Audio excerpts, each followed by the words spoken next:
Welcome, my name's David Bailey, and today I'm joined by Dax Wald, who is an urban explorer and photographer. Thanks for joining us, Dax. Thank you for having me. I've been following your work for a couple of years, and like I said, you were one of the first people whose photography I came up when I first arrived here. I've been doing this for maybe about 6 years now, since 2015, 2016, I guess, was my first kind of publication. Just sort of got into it kind of by accident, and out of boredom. One day I went to the airplane graveyard and took some photos and posted them somewhere online, and then I got contacted by a UK-based distributor who works with different publications, and they put together a story and sold it, and it ended up getting picked up by quite a few publications. So I kind of just went from there, as I had some other places in mind, and went and checked those out and took some photos and got some more stories published and so on and so forth. So yeah, I kind of fell into it a bit by accident, I guess, but it's been really fun and interesting. I've learned a lot, not only about photography, but about history and history of locations I've visited in Thailand and Ukraine and South Africa and the US. For some people watching, they might not know what urbex is. Could you explain a little bit about what exactly is urban exploration? Basically, places that are derelict, that are no longer of use to people that once were of use at some point, whether it be something commercial or residential. Just abandoned places, going and checking them out and exploring and seeing what's left behind, what's still there, and trying to get a picture of what it once used to be like when it was in full swing, full operation.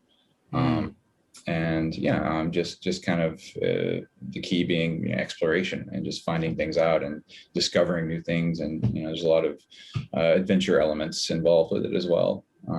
Just a lot of excitement, I guess, and finding these places that sometimes not a lot of people know about, and maybe not a lot of people have been to in a long time, or very few have. And I've done a little bit myself, and I know the getting into places can also be quite an adventure. Yeah, that's half the battle sometimes, for sure. In Thailand, the further you get away from the city, from Bangkok especially, the easier it is and the more accessible places are.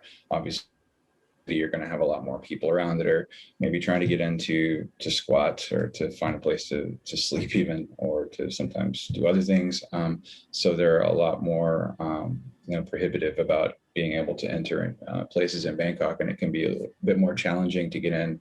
I always, if somebody's there, if there's a guard there, I always ask permission. Sometimes you have to pay a little bit of money, which I'm all right with. But generally, if the guard says no, then that's fine. I get it. He's got a job to do, and I'm on my way. There's kind of, some unofficial rules, I guess, to go along with it. The main one would be, the leave no trace idea, just kind of take only pictures and leave only footprints. I like the places to remain as untouched as possible. Also, I don't want the local people living around there to be disturbed by, tons of people coming in once they become popular.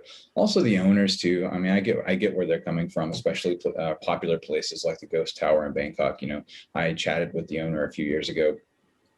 He was too pleased about me going in, but I did what everybody else does and just paid the guard at that time, which I don't think they do anymore. But he's worried about people going in and getting hurt, which I completely understand. One of the unofficial rules is don't trespass. So if there's nobody there and it's completely open, you can just walk in, then I'll go in and I'll take my pictures and I'll be on my way. But once you get outside of Bangkok, a lot of places are a lot more accessible and a lot more open, and there's just nobody around most often, which is great. I like to just be alone so I can think about what pictures I want to take and what the most interesting elements of the places are, and just try to get the best photos I can get to capture kind of the essence of the locations. How do you find out about new locations? Different ways. Sometimes just when I'm driving in the city, I'll see a place and I'll mark it on Google Maps and I'll go back and check it out. A lot of times lately, it's been by just word of mouth. Like I was telling my Thai ghost hunter friends, has told me about 5 or 6 places. I've got other friends that just tell me when they see something that might work, and I'll go and have a look myself. I'll try to find it on Google Earth if possible, look around, and then I'll go check it out and just see if it's accessible or not. A lot of it is actually word of mouth nowadays, because I've been to maybe 46 or 47 abandoned sites in Thailand. there is obviously an element of danger involved in walking around an abandoned building. Have you ever faced any, like, would you consider like real danger? As you were saying, it's mainly the places themselves, like walking around and being wary of rusty metal, sharp things, or especially when you're entering and exiting places, if you have to climb in or climb out, it can be pretty hairy sometimes. So those are the main dangers. As far as people go, there's never really been an issue. A few months ago, I was at a market in Bangkok, this kind of old, weird abandoned market, and I was walking between the stalls. There's like a long dark hallway, and I was trying to get a picture of kind of a vanishing point perspective in the hallway. And all of a sudden this dude just pops up like he was sleeping there in this dark, like wet hallway, and he just starts chunking rocks at me. And I exited pretty quickly, and then I went around, took some more pictures, and I saw him a bit later near where he kind of keeps his base, and he came up and tried to confront me, and I just kind of stared at him right in the eyes for a couple of seconds, and he backed off. A lot of the times, people just don't want to be bothered. I don't want to bother them. I just want to take photos. And I get, not everybody can live in a house or an apartment, and they don't have choices as far as where they can spend the night. There's probably not staying there because they want to. Yeah, I doubt.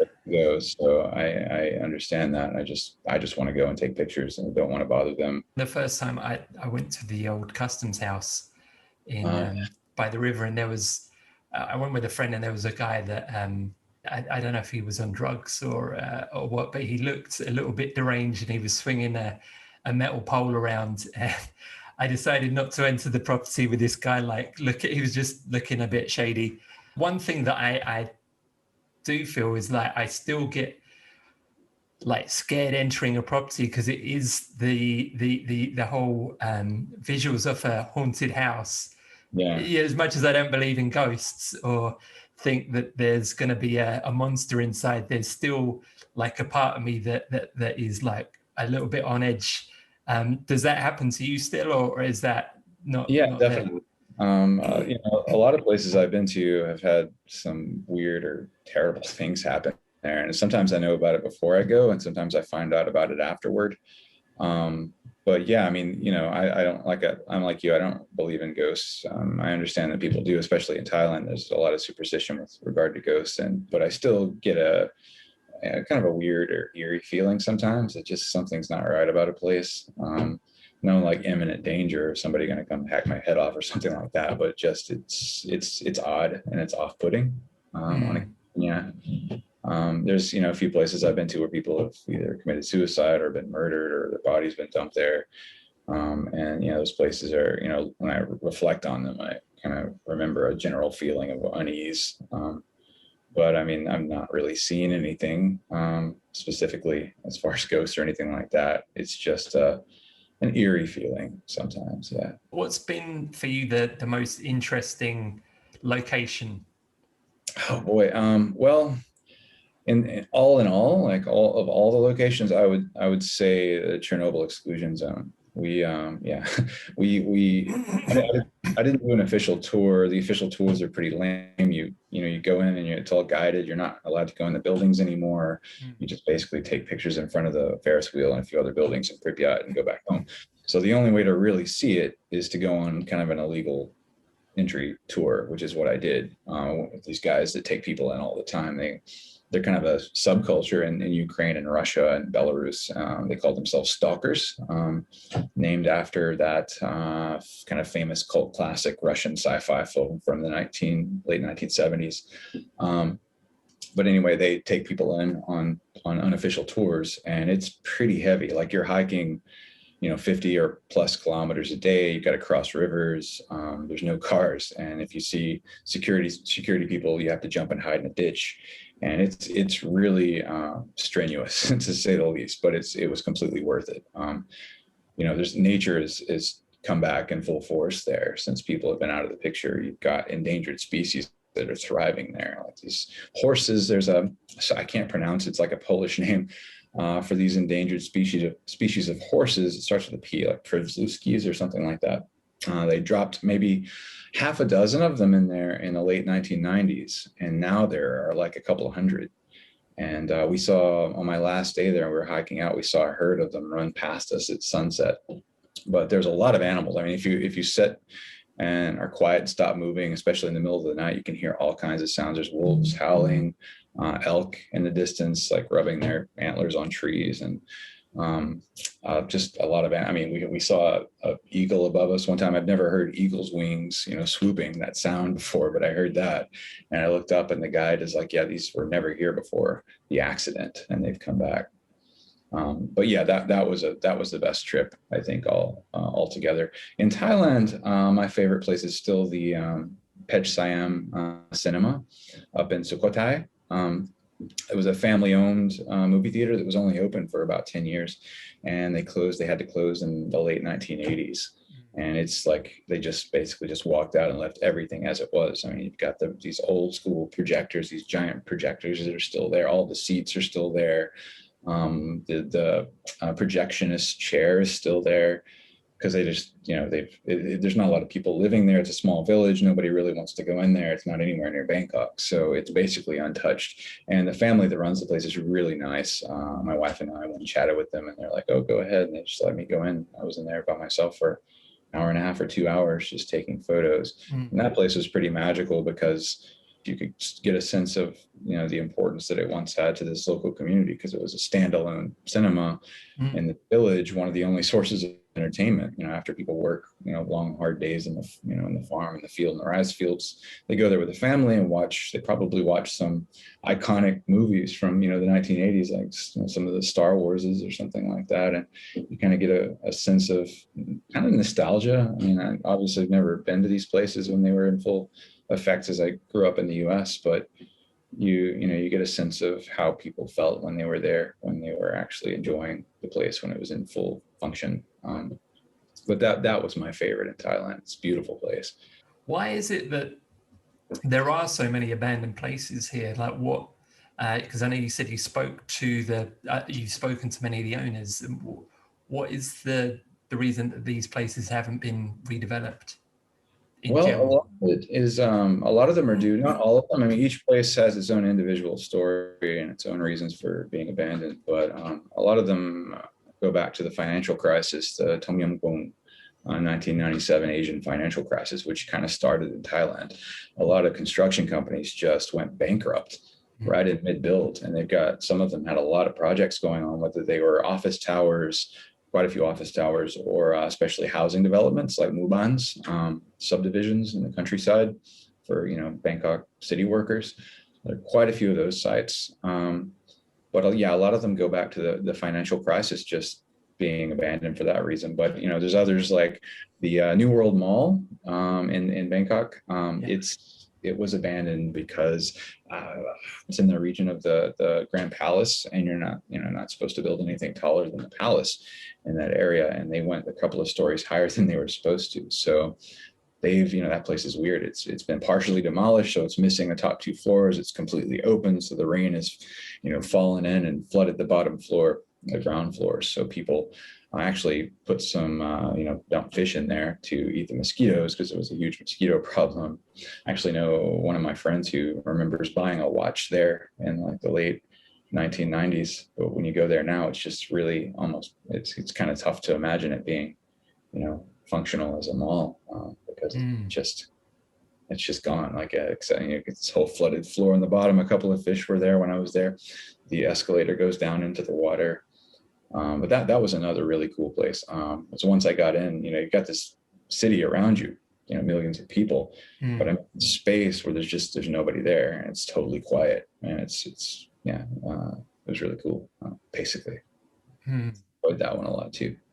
It's like one of the things that I like about it's like entering a secret world, almost like in a, from a fantasy or something like that. That is the kind of feeling where you're going somewhere no one else knows about, or it's like a hidden thing that just from childhood, I think most children have this thing. I want to go to some like hidden garden or hidden thing, and it's almost like doing that as an adult. Yeah, it really is. It's kind of magical in a way. And there's also, of course, dystopian elements to it as well, like what things would be like without people. if something came through and just wiped out most of the human population, this is what everything would eventually be like.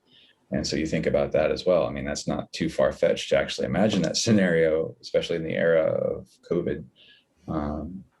But yeah, it certainly has, you know, a fascinating element in the realm of you know, just the magic of being somewhere that, yeah, like you said, not a lot of people know about, not a lot of people go to, and then having it all to yourself to enjoy and to photograph and to explore is pretty special a lot of times. Yeah. And is there much of a urbex community here in Thailand? Do you ever meet up with other explorers or Not, I mean, like not, you know, online forums or anything like that?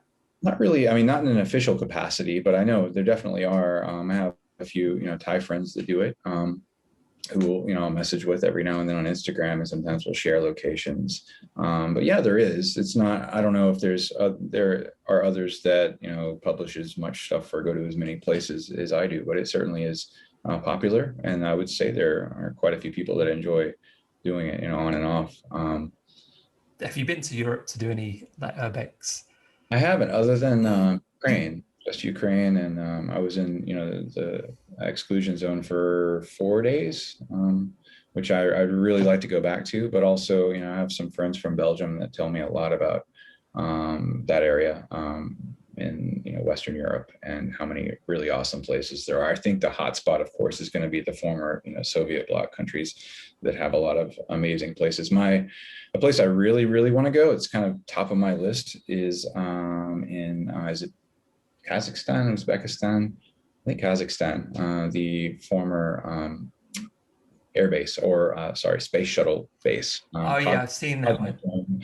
Place. It's supposed to be, I mean, it is, looking at the pictures, just amazing, but it's also supposed to be quite, you know, challenging to get into and a bit dangerous, but obviously completely worth it if you can get in, once you do get in. But that's, you know, once things hopefully open back up again, that's where I'd like to go. I actually had a trip last year. My wife and I had everything planned out for our trip to Japan. I have a lot of locations that I want to go to there. That's a country that has a large percentage of the, you know, the buildings in the country are actually officially abandoned, not just you know, the radioactive area, but everywhere else. Like, they're full islands, complete islands of abandoned factories and houses and buildings. And there's a former cult headquarters I want to go to that's supposed to be called the Temple of Lies, and just a bunch of really interesting places that I'd like to go to in Japan as well. But of course, just, you know, waiting on things to hopefully get back to some semblance of normalcy, I guess. Yeah, I was going to ask about that, because like Fukushima is almost like the Asian version of Chernobyl. Yeah, I would go there if I got to go to Japan, wherever I would, you know, would be allowed to go. Obviously, I have a Geiger counter, which I bring along to make sure it doesn't get, you know, too radioactive. But I mean, if a place like that exists, and I mean, I guess somebody like me kind of have to go at some point. Are there any sites in Thailand that you want to check out that you haven't yet? I have a few places on my list outside of Bangkok, down around and some of the islands and the Andaman side, and some of the just the coast and the Andaman side has a lot of resorts that were decimated from the tsunami that are still there, and other ones that just went bankrupt, abandoned. And I haven't been to any of those yet. I'd really like to go and check them out. Some of them look really interesting. I've seen on some forums online. This one guy that I know, he lives in that area. He's kind of a retiree from somewhere in Europe, and he rides his motorcycle around and sees some pretty amazing abandoned, especially resorts, but also other places in the south. So yeah, I'd like to get down there. And yeah, I recently came back from Koh Phangan, and the beach that I was staying at, just around the coast, there's like another small island, and I was strolling through, and in the jungle there was an abandoned resort, and I went in and explored it, and it was there were small huts just all along the coast and a few further in, but I don't know what the story behind it was, but it was a whole resort that was kind of, the jungle was now taking over.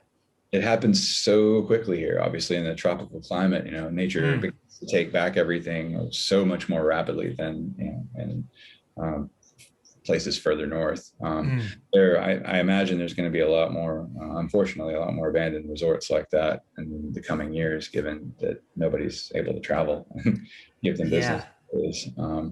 You work at a school here in Bangkok. What do the kids make of it? Are they aware of your work or not? I worked at the same school previously for about 8 years, and the students, a lot of the students, they started following me on Instagram. Some of them are really interested in it. And I taught photography for a few years. I used to do exhibitions, and I get it going at my new school as well. But they were really interested in when I work with every now and then get to work with game developers on like photogrammetry work. The people that make PUBG, they're a company called Bluehole based in Korea, and they also have an American office. And I took those guys around for 3 or 4 days in the south to about maybe 6 national parks. And we did some photogrammetry work to make a new like Southeast Asia based map for PUBG. What advice would you give to anyone that is interested in urbex and maybe thinking about like doing some exploration themselves? I would say, enjoy it and have fun with it. But, remember to try to leave the places and the same way that you found them for the next person, and try to make it, try not to get it too publicly known. Don't, make it too popular. Don't share it. I guess that sounds kind of selfish, but I've seen a lot of places become kind of ruined when they get to be popular. So just follow the basic rules, don't trespass if at all possible. Definitely don't vandalize anything, and don't graffiti anything, and just take only pictures and leave only footprints, and have fun and see what you can find out. Try to find out, do whatever you can to try to find the history of the place so you can get a full picture of what it used to be like, and contrast that with, how it looks now and how it's changed and how it might be the same in some ways. And, if there's still anything left, any magic left from when it was in full operation, try to capture that as well if they're interested. And if people want to follow your work or contact you, where's the best place for them to connect? I have an Instagram page and a website and a Facebook page. So basically any of those, especially Instagram, pretty active on there. I try to post something every day or two, and I post from Instagram onto Facebook. I have a YouTube channel as well. It's mainly aerial stuff with my drone and interior walkthroughs. But social media, diznax at Instagram, and my website. Cool. All right. Well, thank you for speaking to us today. Thank you for watching. Please subscribe, and if you enjoyed the video, hit the like button, hit the bell button to be updated on all the latest videos. You can check me out on Instagram at David Bailey Life Coach.